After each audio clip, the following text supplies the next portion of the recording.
Good evening, everyone. Hope you guys are well.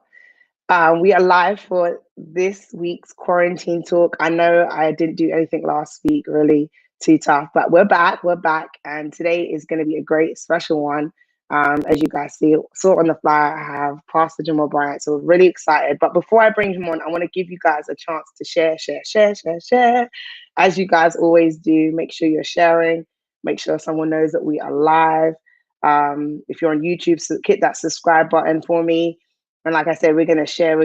I'm even gonna share. How about that? So if you share and let someone know that we are live right now for quarantine talk. We are live right now for quarantine talk. So do me a favor, share, let us know. And as you are coming in, let us know where you're tuning in from. Tell us if you're from. We've had so many people from the States coming on quarantine talk. So tell us. I learned the DMV really comes on this live. So tell me where you're tuning in from. We had people from Canada, we had people from Australia, we had people from everywhere. So let us know and we'll shout you out as we just wait for some people to get on here. See, Canada's already on here. Good evening, good evening, good evening. I don't know why I always sing when I come on here. So we got Nottingham, and if you're in the UK, let us know where you're tuning in from the UK. We know it's quite large, so tell us what part of the UK you're tuning in from. And do me a favor and hit that share button. Tag someone you think would enjoy this today. We're going to have a good conversation about racism. What should the church's response be? I've got some great questions for my guests today, and it's going to be great. See, we got Richmond, Virginia. We got Mobile, Alabama. We got West Wickham, that's in the UK. Good evening. We've got Wembley. We've got Maryland. This is amazing. Cape Town, South Africa. See, we just got people coming in from all over the world. Walthamstow.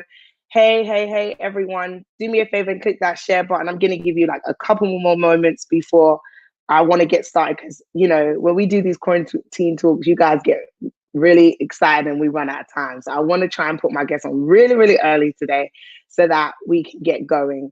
Okay, Birmingham's on here. Fantastic. Is that Birmingham, UK or Birmingham, USA? Because Birmingham's also in the USA. East London, Bromley, London, love it. Southeast Camberwell, London. This is great. Share. Let us know that you are tuning in so that we can shout you out and let me know where you are tuning in from. As I said, it's going to be a great discussion and I want to make sure that we get through everything that we said we would. So do me a favor and click that share button. South London's in the house. This is great.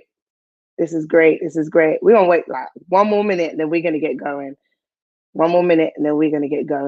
So if you're on here, let someone know that we are live. Good evening.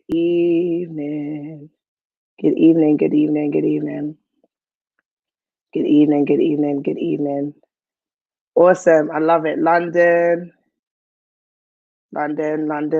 in the house. I love it. Okay, we're getting ready to go. I'll just give you a couple more moments and we're going to share.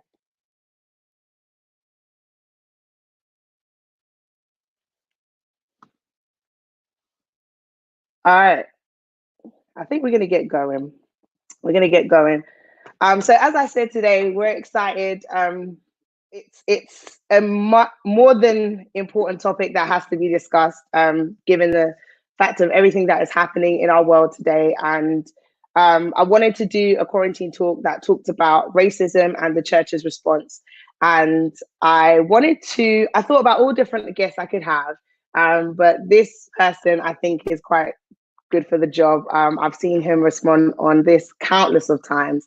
And definitely, I would say, is an advocate and a forerunner when it comes to this subject matter.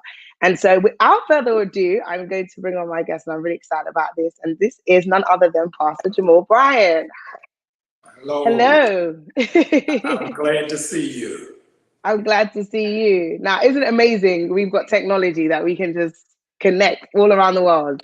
It's amazing. I need the viewers to know that this is my long lost runaway sister. I'm more like a niece, really, aren't I? Because you and Dad are brothers. Yes, so. that's more appropriate. I'm adjusting to having grown children. I understand. Yes, when I first met her, she had on Bobby socks and is now full bloom. What time is it in London? So it is 9:07 over here. 9:07, okay. And what time is it? 4:07 for you? Yep, 407. Yeah. 407. Amazing. So as I said, Pastor Jamal, as he said, really, we've known each other for years. My dad and him connected some years ago. Yes. We've definitely done ministry together. He's literally become a pastor for us, even in dad's interim of traveling. Yes. And we'll talk a little bit more of that in another subject. But for those who don't know you, Pastor Jamal, they've never met you, maybe this is the first time hearing you. Just Yes. tell us who you are. Who is I'm Pastor? Pastor Jamal Bryant, the pastor of New Birth Baptist Church in Stonecrest, Georgia, which is in the metropolitan area of Atlanta. I'm originally from Baltimore, Maryland. Went to school in Atlanta, actually, and then actually studied in London, where I got connected to the incredible, incomparable, undeniable Francis Clan. And so I claim dual citizenship. I love it. So first of all, I know that every state has it slightly different. Are you out of quarantine? Are you in No, we're quarantine still in still? quarantine. Okay. Yesterday was my first time in 3.5 months catching a plane. And Wow. I did it just so that I could go to Mr. George Floyd's memorial service in Minneapolis. And I was Wow. a nervous wreck. And I turned right back around and came home. This is my first time, Juanita, on a plane, and first time wearing a suit in 3.5 months. I didn't know what was happening. And Wow. so we're still under quarantine. The states are starting to open back up. But here, I don't know how it is in UK, the numbers are skewed. More Black people are dying and getting sick than everybody else. And so as a consequence, our churches are still not open. And people of Wow. consciousness are still staying in. But the government is starting to open things back up again.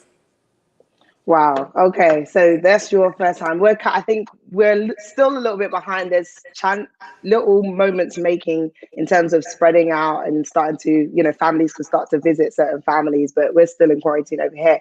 Before we get into our subject, how have you found quarantine as a pastor, and how have you found it just individually? Like those 3 months of being locked in. I don't know about Yes. you. Like the first week I was okay. Then after that, I was like, let me out. I just need to do something else. Yeah, as a person, I feel trapped. This Wow. has been torture because I'm used to being on the go, on the move, and I Right. think in part God has forced us into a Selah moment to Mm, just pause, to reflect. It is my contention that Christians are faring the worst in this pandemic wow. because we've never learned how to meditate. We've never learned the gift of solitude.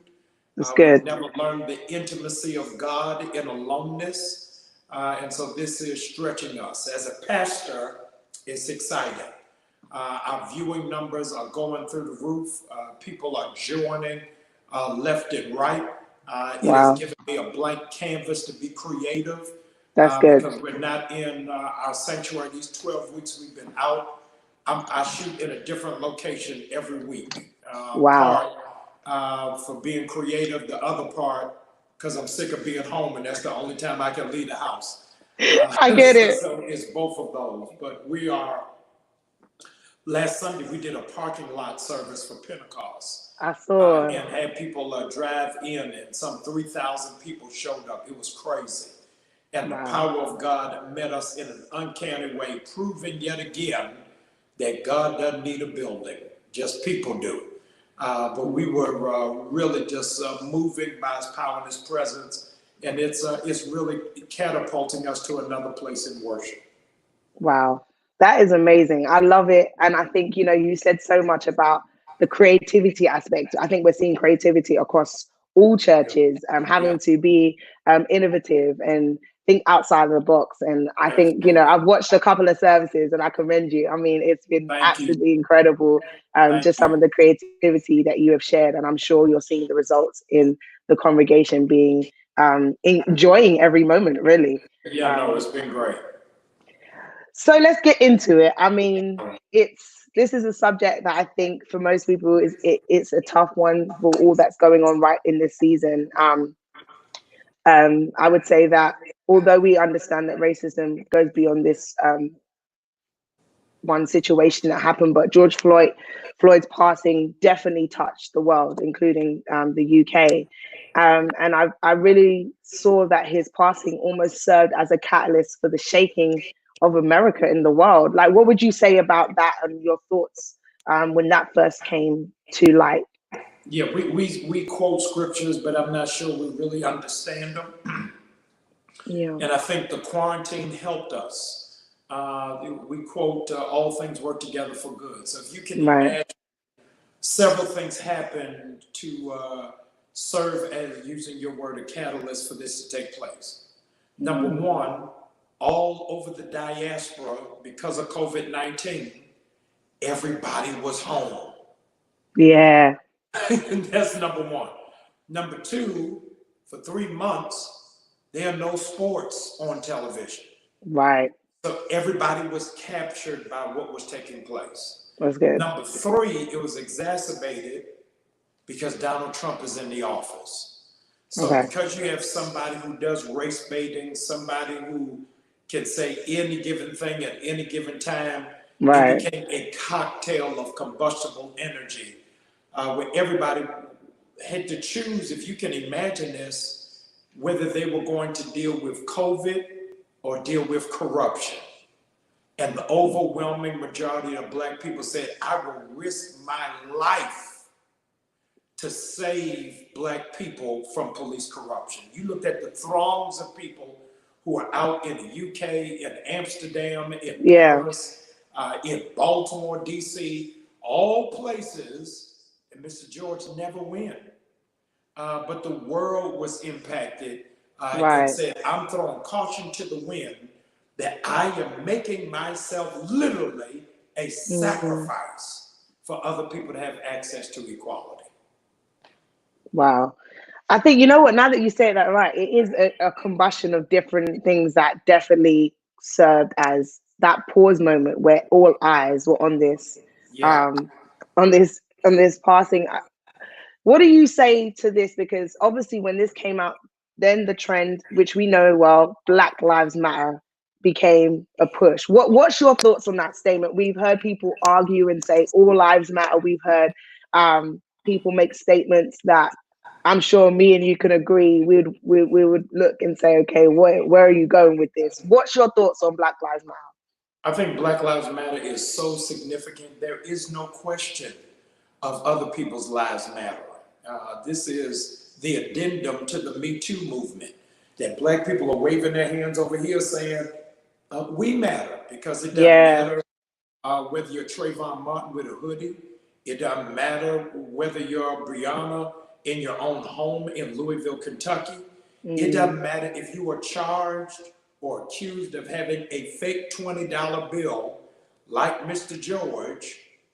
When, Juanita, they realized it wasn't a fake 20 anyway. I heard that. So you are Man, pulled over something you're not guilty easy. of. Can you imagine? This is the best way I can put it to you. The whole world had to protest, picket, rally, and riot Mm. just for 4 officers to get arrested. Yeah. If the whole world had not done it, then the 4 of them would have gone on about their ginger way without any fear of reprisal or repercussions of their actions. Wow. Wow. And I think that kind of makes me think about my next question, which is, you know, I'll be honest with you, initially we knew that racism was still a part of our lives in terms of even just watching America. But in particular, where you are now residing in terms of Georgia, you know, with all that we've heard and seen with Dr. Martin Luther King, our mindset, or some people's mindset, would think, surely we should be a lot further ahead, you know, in terms of the the environment, in terms of what's happening. What's your thoughts? What are people's minds in Georgia saying regarding racism? Do they feel disappointed? Do they feel frustrated? What would you say is the temperature of that state right now? Black people in America are in shock therapy because we believed prematurely that when Obama got elected, it was a post-racial society. Wow. And then Donald Trump interrupted our fairy tale and said, oh, wait a minute, don't y'all go too far down the pipe. So this is the reality. And I think what is happening when you're seeing the rallies, we are now seeing just as many Caucasians and whites marching with black people as there are black people. And so I think that this is a complete refresh and a restart button for America because the scab has been pulled, the Band-Aid is ripped off, the sheets are torn asunder, and everybody now has to look at it right in its face. Wow. And you're telling us some of the mood in America, and I think this is so important, especially for us who are in the UK and other countries who are just watching. Our only kind of source of understanding is through either social media or through the news, which we know that sometimes does not portray all the information. Like I'm reading some of the comments and they're like, what? The bill wasn't even real.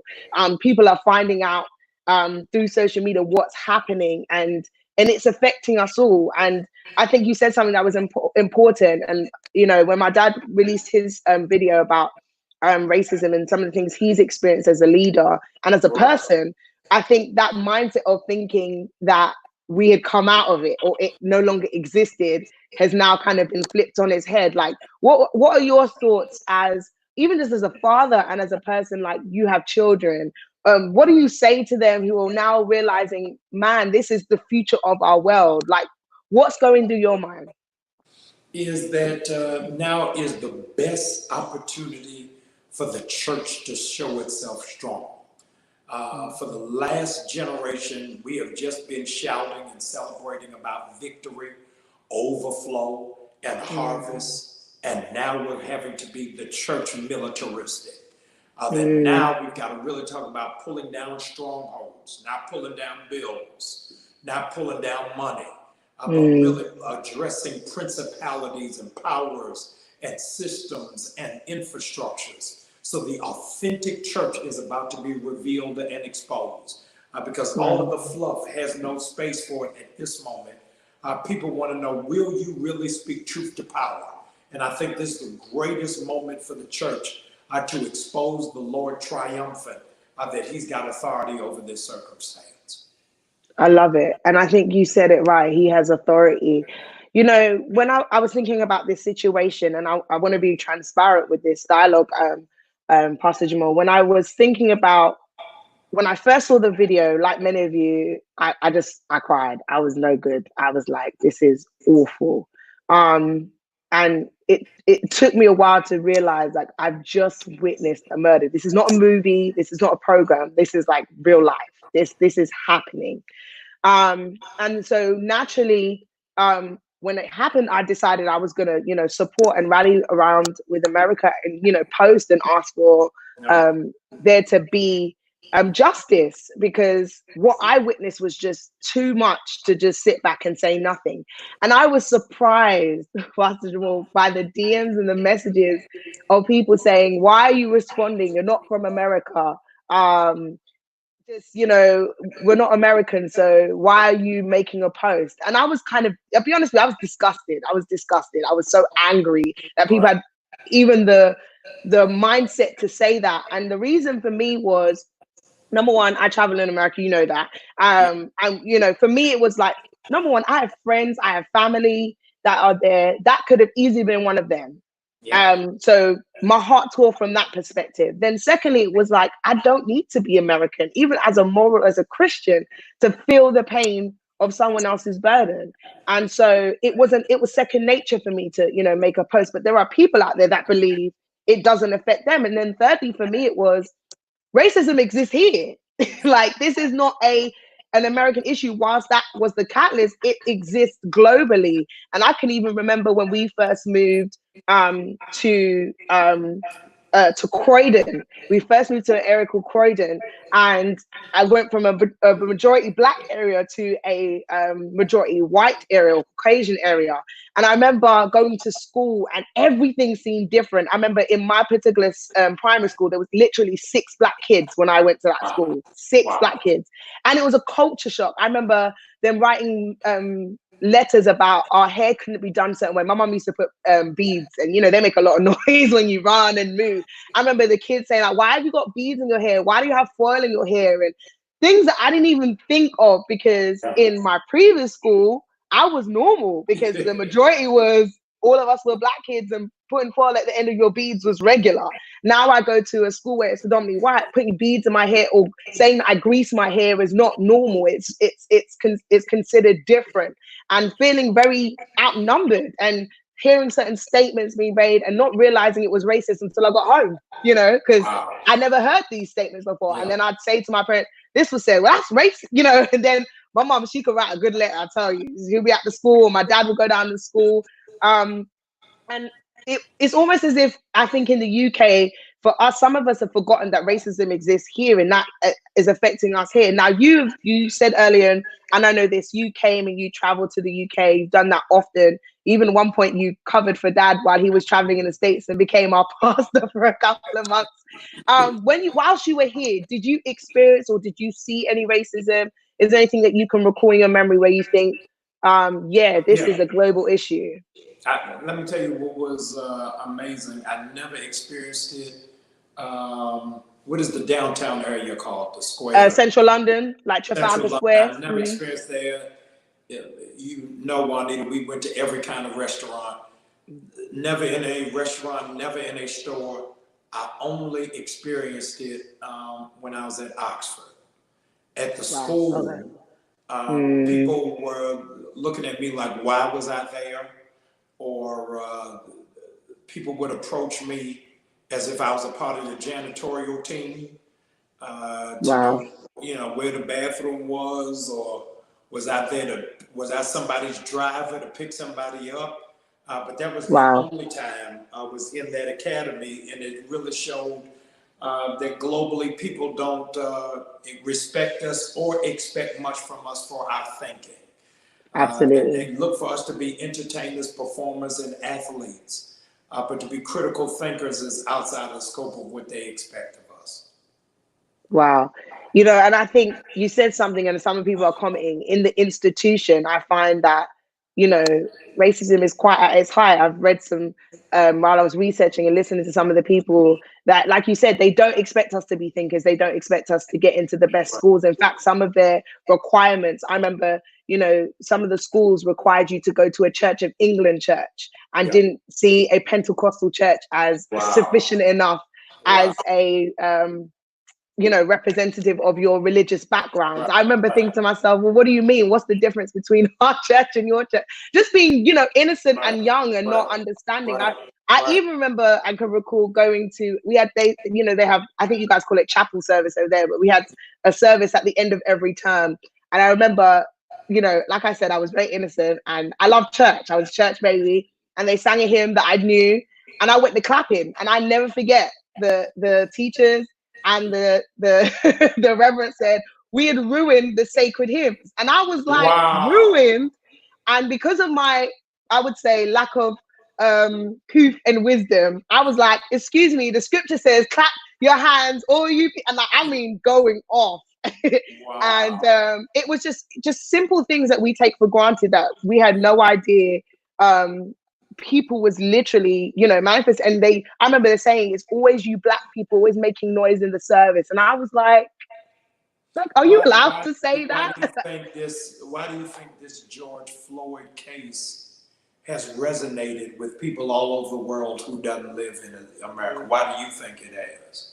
Why do I think? I think because, this may sound strange, but I felt like we all saw ourselves on the floor with a knee on our neck. I really felt like, although physically I don't know what it is to have a knee on my neck. I felt like there were moments in my school, moments in my journey, moments around the world that we could literally feel like we've had an oppressor. And and never got justice initially. Or some of us have never seen justice. Maybe some of us have just, succumbed to the system. And I think there's a lot of that in the UK, unfortunately, where we've just said, this is life. This is how it's always been. And so instead of fighting the system, I find over here, we tend to have the mentality of, well, my grandparents dealt with it and my parents dealt with it. So what's the difference about me? Which is quite sad and alarming. And that's why I was asking you as a father, because my mindset is, gosh, when I have children, is this still going to be an issue? Is this still going to be a problem for us? And I would absolutely hope that this, like you said, serves as a character where we say enough is enough. Like, this has to stop. It has to, yeah. And I think we've, as a country, we're starting to find our voice. I've seen people start to address issues that have never been addressed. People to speak out who have never spoken out. Whilst I know my dad is quite, he's probably one of the few who just doesn't care and says it. But there was a lot of pastors, I think, who shielded or hid behind some of the maybe challenges that they felt they would have, or ramifications with the government. Because again, a lot of our churches and our institutions, if you're a charity, then you are now connected to the government. You have to adhere to their rules. And so, but we don't get backlash, so to speak. It's better to keep our mouth silent. And I think we've succumbed to that for so long that it's become normality. It's become our new normal. Yeah, no, it resonates that the whole diaspora is rising up because it really is the last injury of post-colonialism. That everybody from South Africa to Ghana to Nigeria to the West Indies to Jamaica are saying enough of all of it. And so I think that this is really a global changing of the guards. For us to really be acknowledging our humanity and dealt with in dignity. Wow. I absolutely agree. It's funny you would say changing of the guards. I was sharing on a previous quarantine talk. I had low-key prophesied it in a sermon and had no idea in November. My last sermon in America, that was actually what I was preaching. And I was talking about Mordecai, and I was talking about him sitting at the gate for Esther. And I'll say, we always think about Esther, but we forget about Mordecai, who was literally covering Esther. And I was saying, because the Bible shows us that Haman used his signet ring to seal the decree of the death of the Jews. But then because of what Mordecai did and what Esther did, the Bible says that the same ring that was on his finger became on Mordecai's. And so there was a changing of the guards. And I felt that and I sensed it. And I had no, like, you say things and you then hear it back, said back to you. Like, you in the spirit there. I never knew this was going to happen, because we see in part at the end of the day. But it really resonated in my spirit. And I think whilst it can be quite alarming, all the things that are going on, one of the peace that I gain from that is knowing that God is still speaking. It's not a situation where we feel like God is not present. Even if it's not the way we expect it, we know that he's still here. My dad was sharing something with me about the history of your actual church, like what you grew out of. And he was sharing with me about your church being a part of the Methodist church, and there was a separation due to racism. So I come out of the AME Church, African Methodist Episcopal, which is the oldest Black denomination in America. It is as old as the United States. And so in the 1700s, the Black people who came to church had to sit in the balcony. And they were served communion last at the altar and had access to prayer at the altar last. Our founder's name was Richard Allen. He was at the altar praying, and the ushers tapped him on his shoulder, if you can imagine this, and asked him to stop praying so somebody white could sit at the altar. He got up from his prayer position and signaled to everybody in the balcony and said, enough, let's all leave. And they went down the street, and he was a craftsman. Went down the street and started the church in his shop. And years later, the denomination still moves forward. So the motto of the AME Church is a liberating and reconciling people. So we were built out of oppression and segregation. And so that's what courses through my veins and in the DNA of my own theology. So that makes sense why I would say I always saw you kind of forerunner, like I said at the beginning, a lot of these movements when it comes to the church, always speaking out. But now hearing that history, because I know my dad was giving me in short, but I didn't get to kind of get the fullness. So hearing it from you, I'm Right. like, okay, now this makes sense because I'm really a firm believer that, when things are in your DNA, it can't help but come out. Oh, It oh just yes, cannot sooner or help later. it. Yeah, you can't suppress it. And so it irritates me to no end. I've just been in Georgia for 16 months.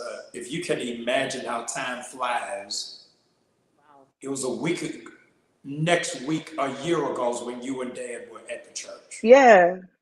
That was a year. Time has just flown by.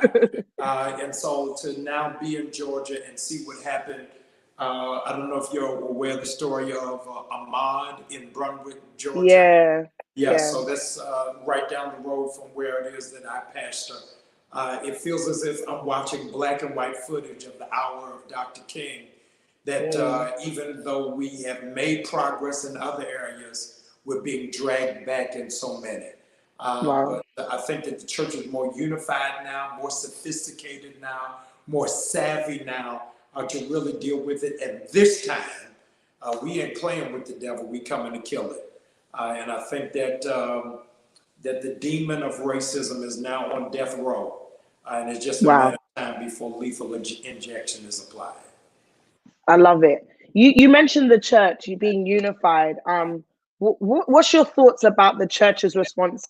In your opinion, obviously, I know you don't probably see every pastor's messages or tweets or videos. That would be unfair for me to assume that. But in your just fear of what you have seen, what do you feel like the church's response has been? Are you happy with it? I think that What have there you being seen? individuals, what we are missing is a unified sound from denominations, reformations, and fellowships. That's good. And what is amazing, Juanita, just as a historical footnote, Black Lives Matter, and I've been saying this everywhere to whoever gives me an opportunity, Black Lives Matter is the only civil rights movement in the history of America for Black people that was not birthed out of the church. And because it was not birthed out of the church, there's a major Yeah, spiritual disconnect in the got you. philosophy and the approach of it. And so the church is going to have to integrate itself into something that is already left off the air. And so Wow, the church is in a peculiar place of learning how to support what it does not lead, how to walk that's good. alongside it what we're not in front of. Pastors here having to make an adjustment. Can I support a program I'm not speaking on? And so I think that this is really a call of humility for all of us of how we navigate. If you're really wedded to the principle, then you don't have to be the star personality. You said something I've been wanting. I literally had this conversation this week because one of my pet peeves, frustrations, I literally said this to my dad. My dad's on here. And I was saying to him, I said, what is it with us that if we're not running the event, if we're not leading it, we have such a challenge of connecting for the bigger picture. And it really drives my gears. And I Yeah. think you said it, like being humble enough to connect with other leaders, even if we're not for running it, like you said, we're not in charge, we're not pushing it, but hey, I'm on the same page as you, which is we want this gone, we want this dealt with, we want, equality. So what would you say to pastors right now who are struggling with that? Because Yeah, because the church, regrettably, has never underscored the value of the anointing of the second chariot. We only know how to appreciate being on the throne, not being in the room. Isn't it amazing that we lift up that Joseph became the Secretary of Agriculture, but the way we created in our head, he's not the Secretary of Agriculture, he's the king. He is not the king. he He's one of wasn't. the staff members. He's a part of the administration. And many churches were started by people who wanted to be in the first chariot when they have a second chariot anointing. So sometimes you have to realize you are anointed to be support and not to be the lead. You remember the two brothers that argued and had enough nerve to say to Jesus, which one of us are going to sit on your right side? Right. I don't even have that to give to you. And so here's what the COVID is doing and Black Lives Matter is forcing is what will you participate in with no strings attached? What will you do when there's nothing in it for you? How will you serve when it can't be So saved? good. And so ulterior motives are being exposed in this hour. That if you're really doing it for your heart, you don't need the recognition and you don't need your name called.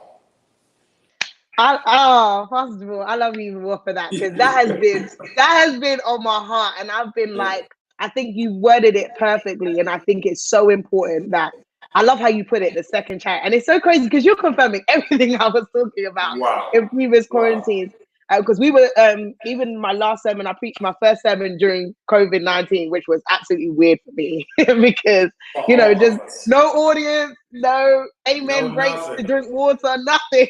Right. I was saying though, I felt led to preach on Joseph, like you were saying, and just like you were saying about him being the second chariot and understanding his position. And what was really interesting, I was talking about the change of guards in the UK. You probably remember this.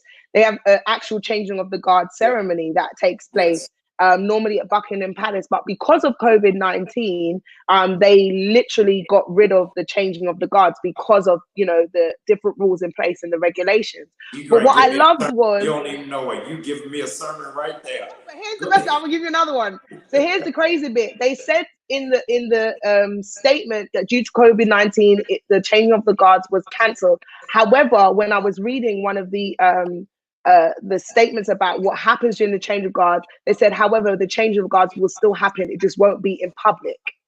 And I was like, yo, that just blessed me because I Listen. think we've gotten so used to everything happening in front of our eyes, everything being public, everything like Yes. you just said, and that's why I said you were confirming it, everything being in our face, but our heart, our posture, what is God really doing in us that sometimes it won't be done in public. And they said that what the changing of guards, the original, the way they used to do it before, it was obviously they call it a pompous ceremony in one of the Right. captions, but with the guns and everything, before it became a lot more fabricated, what used to happen is two guard officials would exchange keys, which basically said you're in charge of the access of the whole of the Buckingham Palace.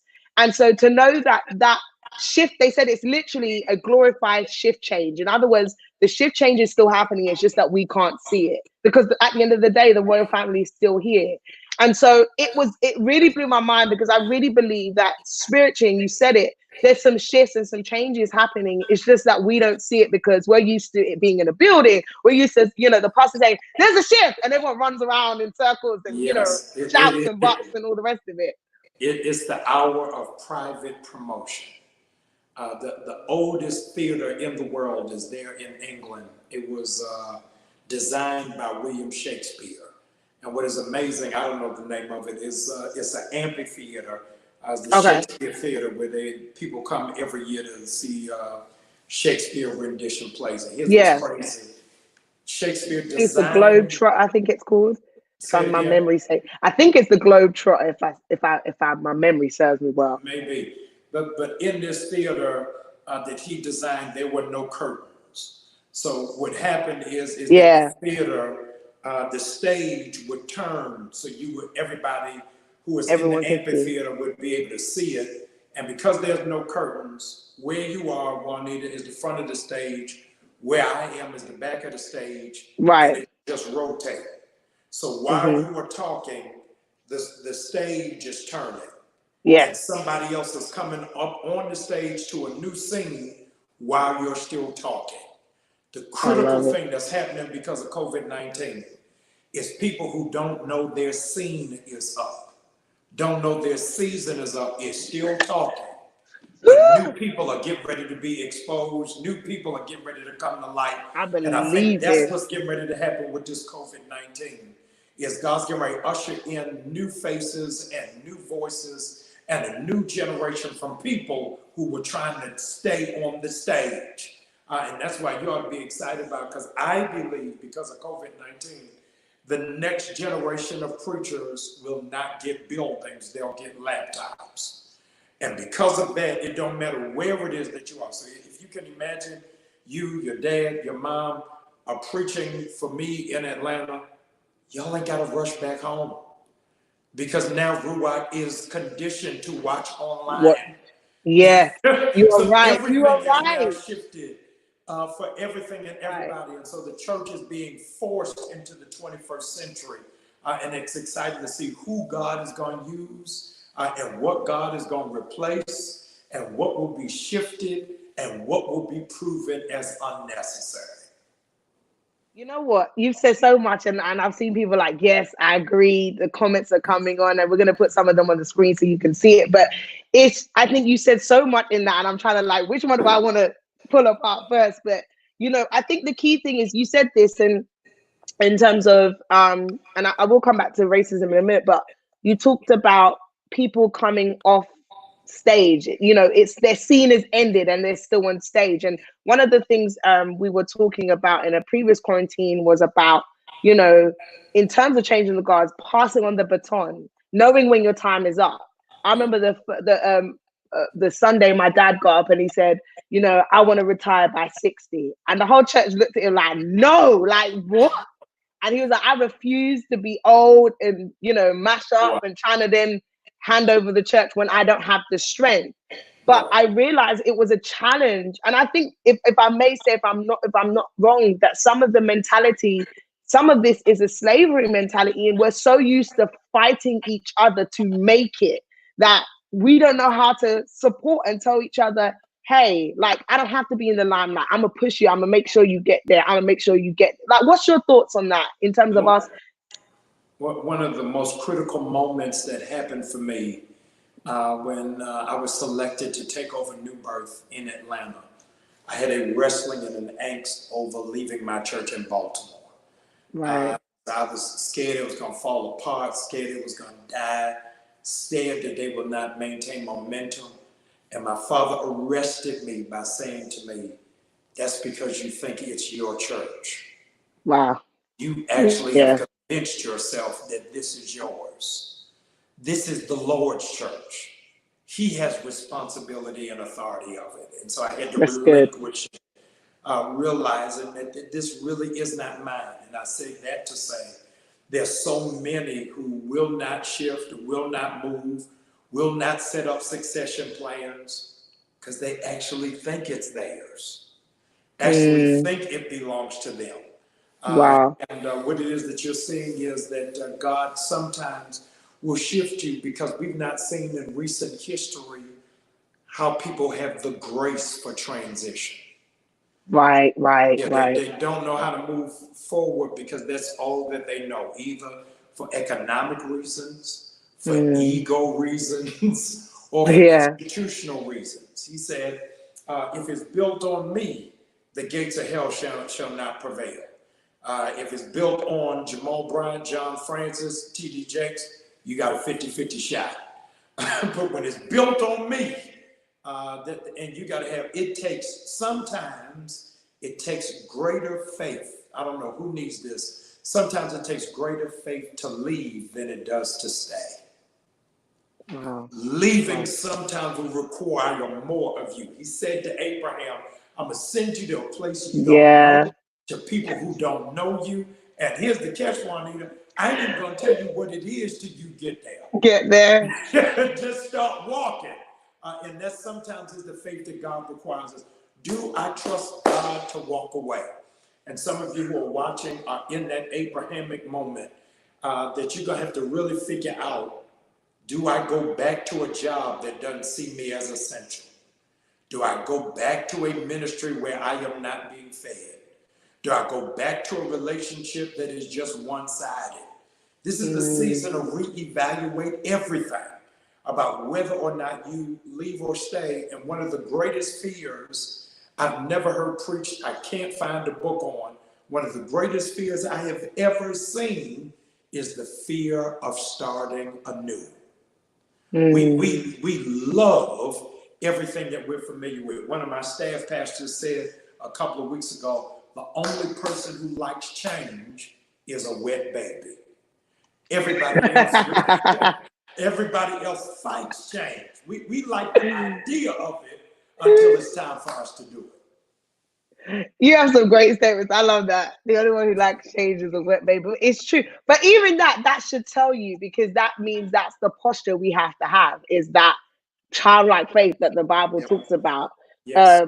Because I think, and you said something that was just so good, that sometimes it takes greater faith than to say. Leave than to I need some of you lot to tap that, because that was good. That was good. And yeah, that, I mean, I'm telling you, wow, that is so powerful.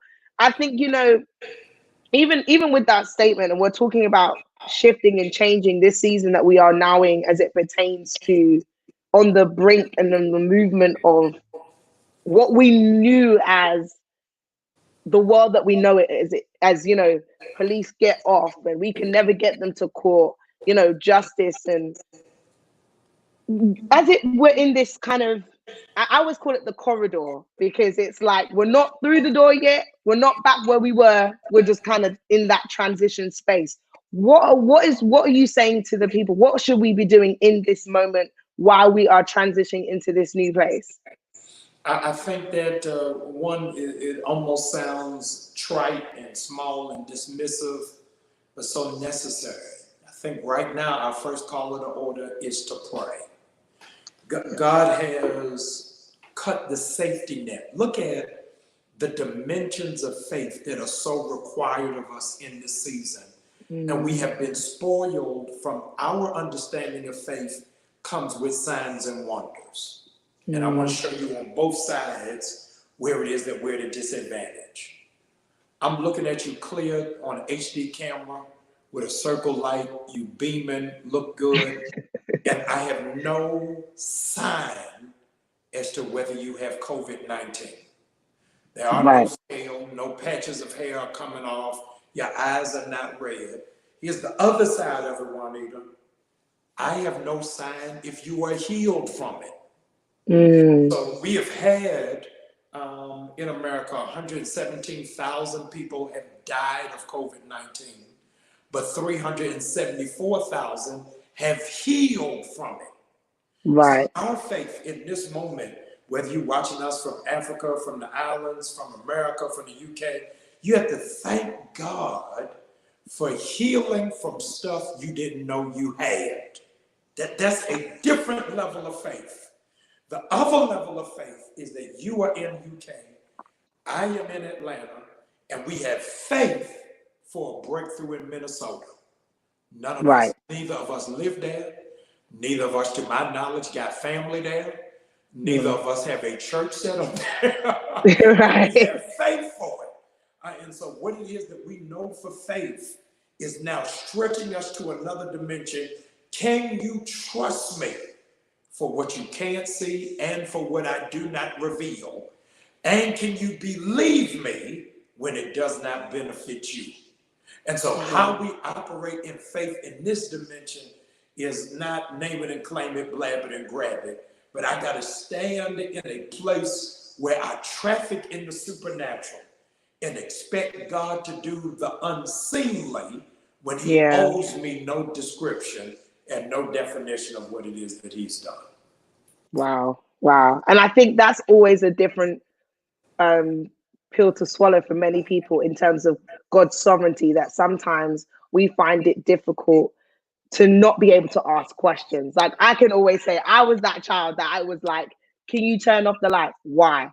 Can you clean it? Why? Like I wanted to know why for everything. And it's a natural response. And, depending on what age bracket you kind of grow up, like my parents, they grew up in the age bracket where you couldn't ask why, like you just had to do it. So I find that they find it a lot easier to move when they don't get to ask questions. Whereas my millennials, my type of age bracket, we're used to asking why. We're allowed to say why. And so for us, when we don't have the whys, it's very difficult because of the environment that we've been brought up in and what's conducive to us, which what my dad calls the microwave generation, which is we get it overnight. And so what do you say to the stumbling block, I think, for Gen Xers, what I am, and millennials, that is the stumbling block for prayer. Because Jesus is our friend, but he is not our peer. And so we have to find that space where I can talk to him, but I have the luxury of asking him. So if you can imagine, I've been in the house for 3.5 months. And my first time, Juanita, being in church is for a funeral. Wow. Let me go a step further, of a man I didn't know. And so God is putting us in a place where we have to question him about, Lord, why in the world are you allowing this to happen in your permissive will? And if you're allowing it to happen, what are you showing me? Why in the world would you make this happen for me to connect with my niece in say Los Angeles, my niece in Los Angeles, that you are creating this synergy of conversation globally for a worldwide revival to take place. And maybe this crisis is what is going to be used to shift the entire body of Christ to think different, pray different, and to worship different. I think you're right, because I think, if one of the things, I don't know if you knew this, but the most typed question on Google is how to pray. Wow. I looked this up and I was like, what? Like, you are kidding me, which tells me people are actually searching. They said Google did the statistic on what one of the major questions, and up top was how to pray. And what that showed me is people are looking for hope. They're looking for answers. They're looking for, how do I feel better? And even some of my friends, personal friends, who they've known I'm a Christian, they've had no interest, have now messaged me, or now will be like, hey, so what time is your service again? I'll stream it. People that would never walk in the church doors are now interested. And I think one of the things that I realized, even with this situation, and I was saying to people, I said, I don't want us to not stop, doing the rallies and all the things that we are doing to help racism across the world. But more than anything, I want to make sure that the church is in place, that we are actually still presenting hope, that we are not hopeless. Because some of the people I've seen, I'm like, you look as depressed as the ones who don't have hope. Like, that's not helping. And I get it. Like, even with all that's happening, it can be overwhelming. I've had moments where, my reactions to just normal day life is exaggerated because of all the things we're, taking in. What are some of your advice and information to those who are constantly listening and watching the news of all the different things happening in our world? I've been telling people, take breaks from social media. Don't be on there 24/7 reading and watching those videos. What's some of the things that you do, and what are telling some of the people around you to do? Yeah, almost in your same vein, but in different language. I'm asking people to fast from CNN. Take a fast from Instagram. Really. Then I'm challenging people, because you can't stop millennials and Gen Xers from getting online, to research positive things. Instead of spending all day reading every article about COVID, Google how many people have survived it. It's good.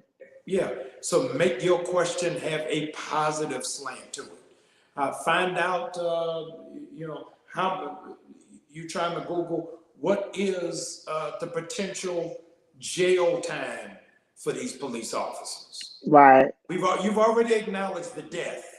Now let's find out, where is the justice in it. So you're gonna have to reprogram your thinking.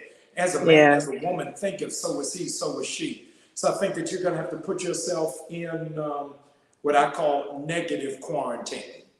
That I am shielding myself from everything that is not positive. So you want to call me about something bad, some rumor, some gossip, I'm under quarantine right now. I can't take it. I can't accept it. So I think it is the intentionality. The other thing that I do, that I suggest, is asking people, is very easy. Your first 2 minutes when you wake up is leave those 2 minutes for gratitude. That's good. Don't drink coffee. Don't check social media. Don't do your text message. Wake up giving God glory. A bishop said to me years ago, What if whatever you don't thank him for today, you don't have access to tomorrow? So wake up and give God glory and gratitude for 2 minutes. Thank him I'm not on a ventilator. Thank him that my children are safe. Thank him that I got something to eat. Thank him that even Thank while you, my Lord. job is closed, I still got money in the bank. Thank him Jesus. that I got my right mind when I got to fight through depression, anxiety, and worry. Thank him that my family is crazy, but I still love them. Thank him that I got activity of my limbs.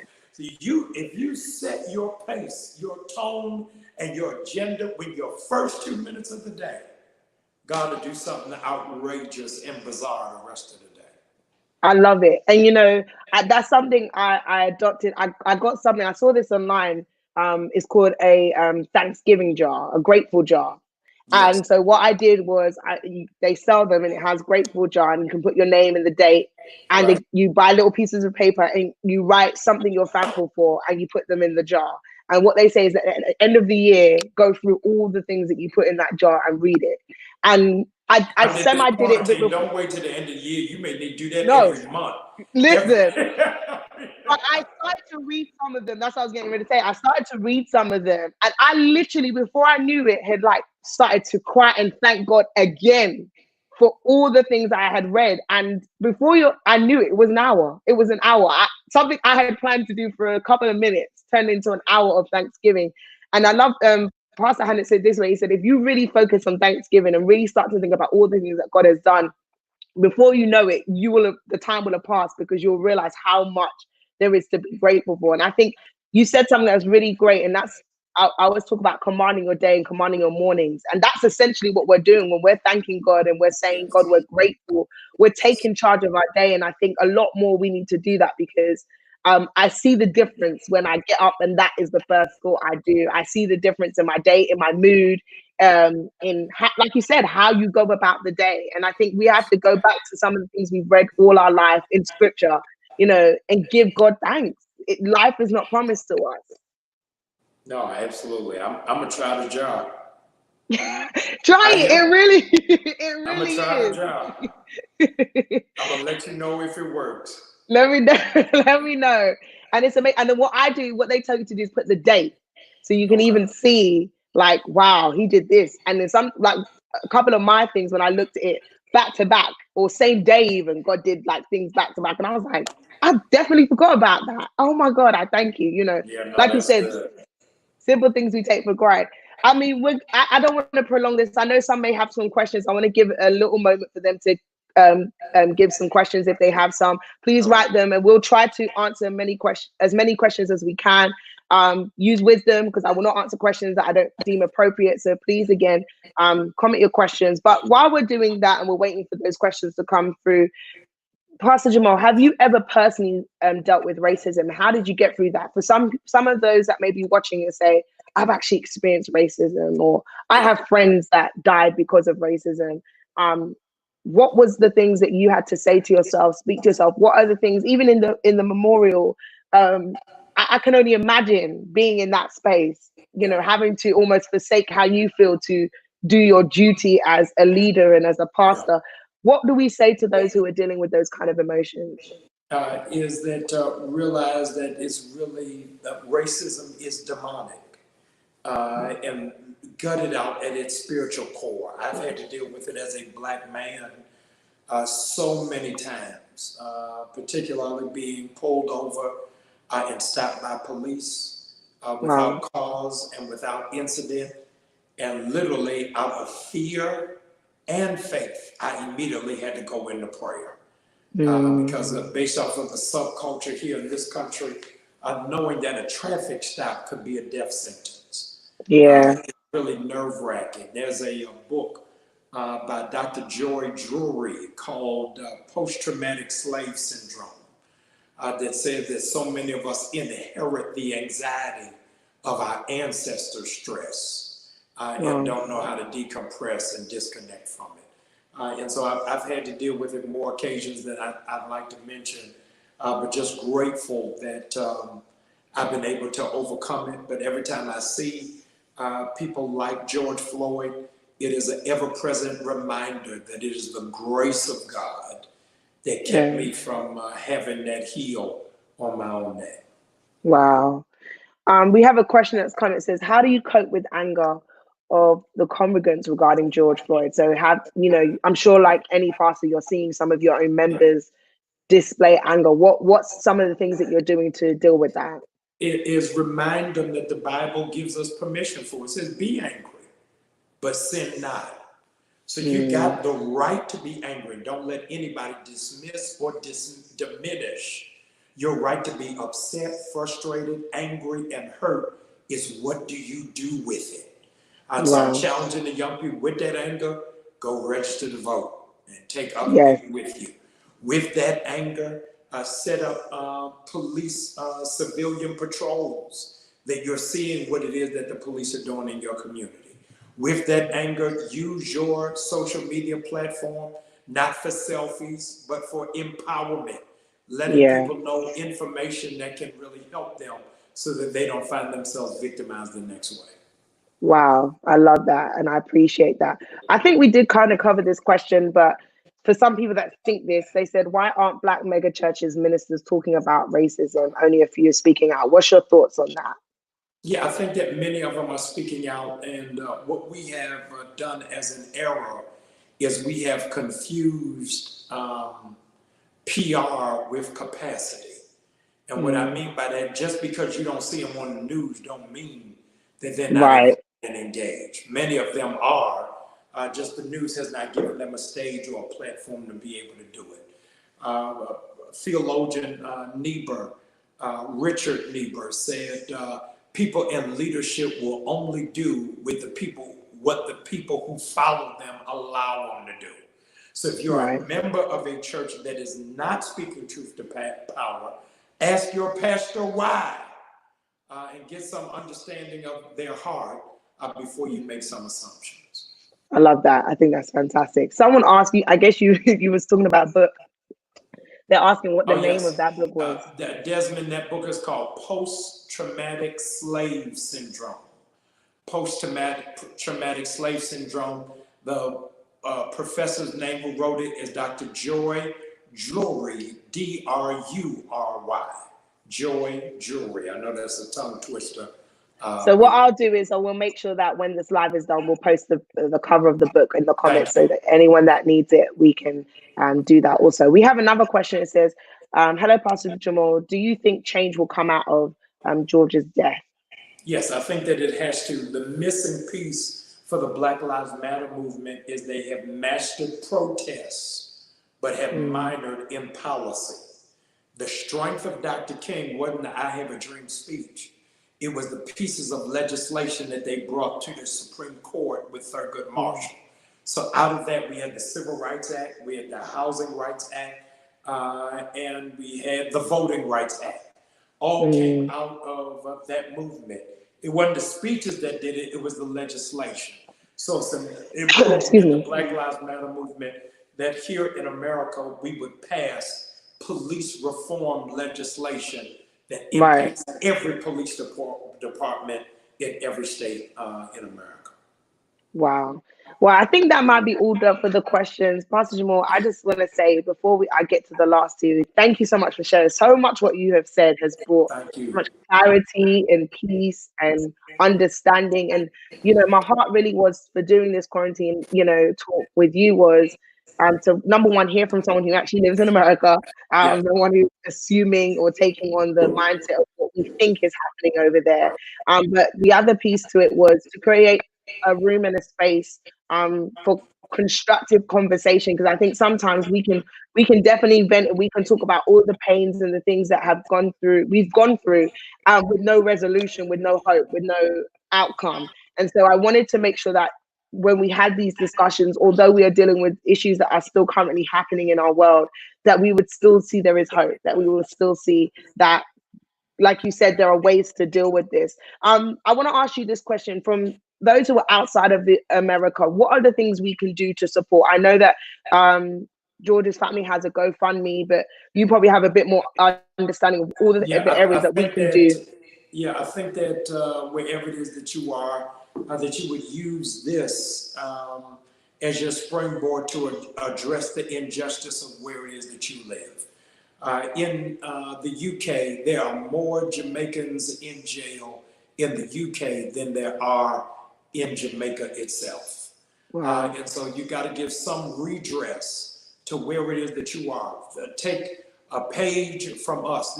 In this instance, it's all right to copy off somebody else's paper. Do Right. exactly what it is that we're doing and raise and heighten and amplify your voice right in your local context. I love that. I love that. That's fantastic. I want to say in our last closing of statements, what would you say, first of all, to the church with all that we've said and done? What if you had, this was your last 2 minutes that you could say Yes. to the church? What would you say? Is the quarantine has forced us to leave the building. George Floyd has forced us to leave the comfort of our homes. This is the time where we got to love God out loud. Our churches have got to go in lockstep with the protesters, lift up our voice, be an intercessory army of protection and covering, and that we would, in fact, let our voices and presence be seen, heard, and felt, that the church is not on the sideline of injustice, we're on the front line.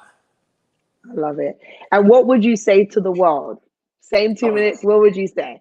I would say, if you have any good sense, please follow Juanita Francis. She is the voice of the future of the church. She has done an impeccable job. I've got confidence that the oil on her life is for this next generation. And she is going to lead with integrity and honor. And I'm glad to be her surrogate uncle. I'm proud of her. Thank you. Wow, I Absolutely. appreciate that.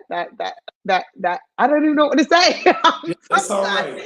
I'm, I I'm, I'm appreciate coming that. back on your show once I fill my jaw up, so I can read my results. No, you listen, they've already said part two, part two. We definitely have to do something again. This has literally been an honor, Pastor Jamal, to have you on here and to share. And I guess a little bit full circle for me, as you said, one who was younger watching you preach. I'll never forget. I always quote this to you often, but there was a sermon he preached. He said it's not in the messenger, it's in the message.